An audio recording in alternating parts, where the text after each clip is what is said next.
We should think about this. This young Jewish boy. Jesus was talking to a Jewish audience. In their minds, this young man is probably somewhere like Rome. Famine breaks out. He's away from his homeland. He's away from his father. He's already told his dad he wishes he was dead. He is out of money and out of the shallow friendships that he has created based on his wealth. So much so that he is willing to go to work slopping hogs. That's as low as a Jewish boy can get. The husk mentioned here that he wanted to eat in verse 16 are likely oat or barley husk, hulls. You imagine being hungry enough? Now, I used to raise barley. I can tell you what, barley hulls that come out of the threshing machine, out of the combine, those are about the nastiest things on the face of the planet. They got little barbs on them. They're thick. Hogs eat them. There is no way I would ever want to think about eating those things. But that's exactly how low, how hungry, how desperate this young man got. He had to reach the bottom of the barrel. I found this quote, like a thick wall, a stubborn will does not crumble easily. Here's the mistake that I think a lot of people do. I've talked with parents in many different situations. But one of the things that I think as parents of Christian children who have fallen away, we want to, quote, and I've heard this so often, we want to give them a soft landing. We want to soften the blow. Friends, when our children make mistakes, they need to feel the full weight of separating themselves from God. We can still be a parent. We can still love them. We can still encourage them. But they need to feel that, the weight of their decisions. Before they're willing to come back, they've got to feel that pain. A child who touches a hot stove and does not get burned will touch it again. If I touched my mama's stove, wood stove in the kitchen, and the fire was out, I would have touched it again.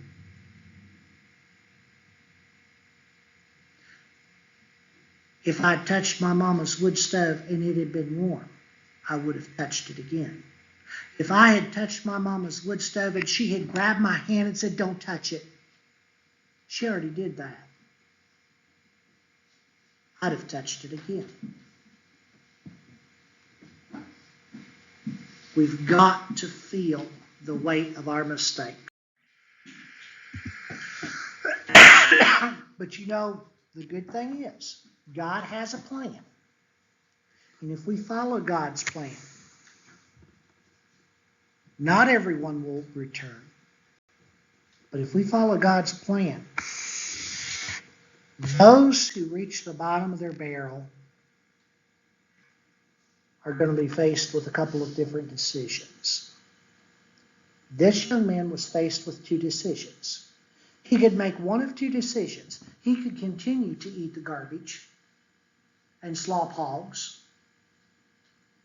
and be treated like dirt, or he could go home to his father. He could return to God, who loved him, cared for him, and gave him everything. This is what restoration looks like. Restoration of one who has fallen away looks like this.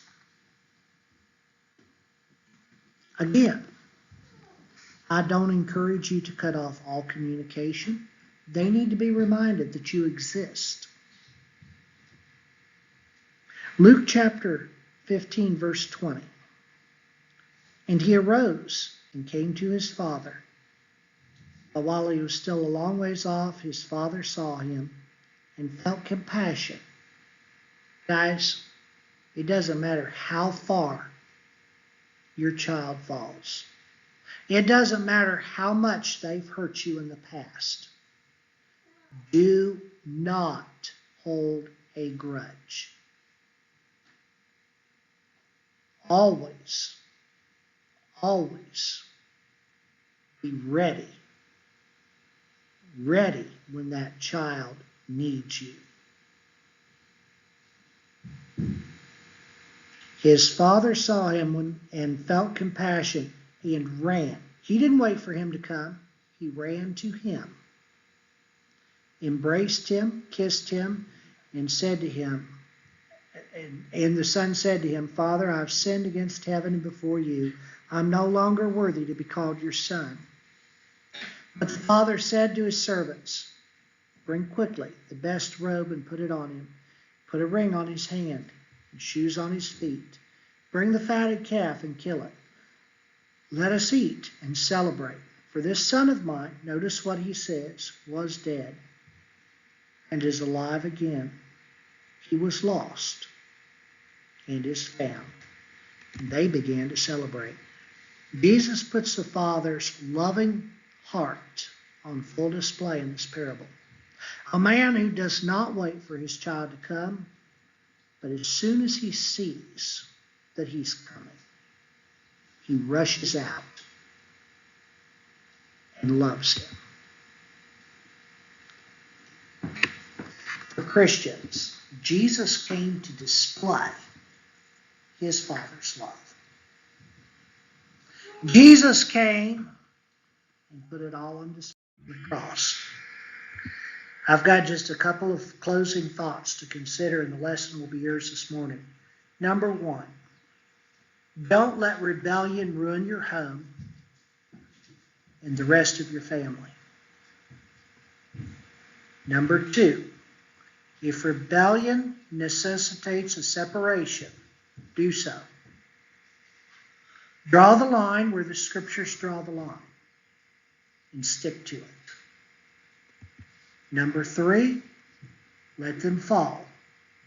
Resist the urge to ease or erase their pain when they're fallen. Wait until they've come to the bottom. Sometimes it's only when we get to the very bottom that we can begin climbing up again. And finally, when true repentance occurs, let grace flow from your heart. Let it abound in your lives. Forgive without reservation or hesitation. Don't even pause. Love.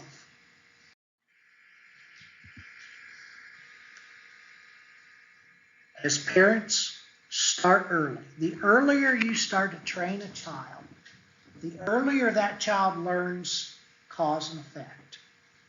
I'm not going to bother going to 2 Timothy chapter 3 for today.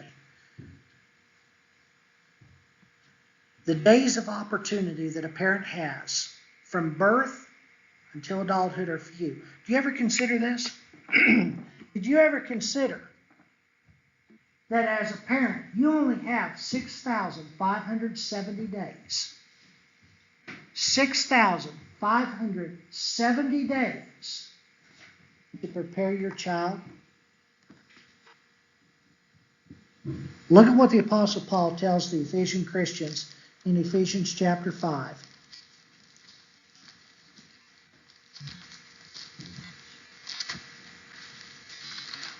In Ephesians chapter 5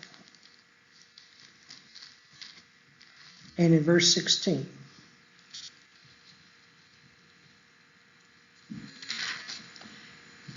Ephesians chapter 5, verse 16, Paul says this.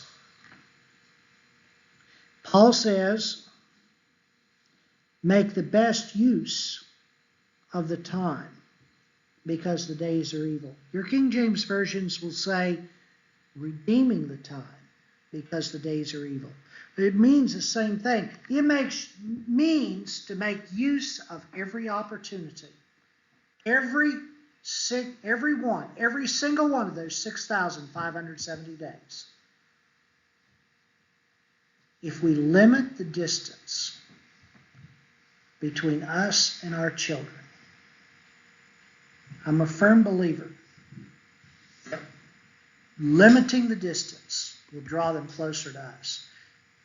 Remember, it is possible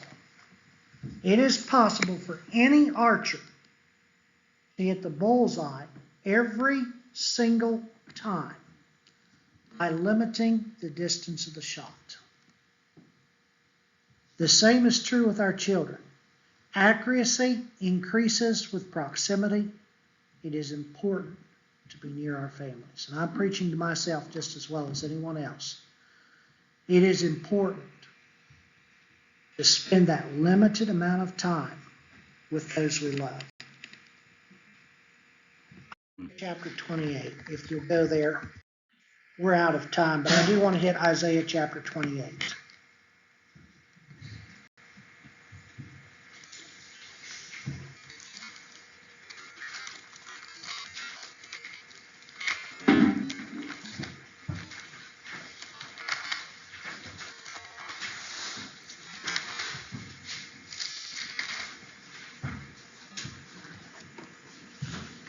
Isaiah chapter 28 and verse 5. In that day, the Lord of hosts will be a crown of glory and a diadem of beauty to the remnant of his people, and a spirit of justice to him who sits in judgment, and strength to those who turn back the battle at the gate.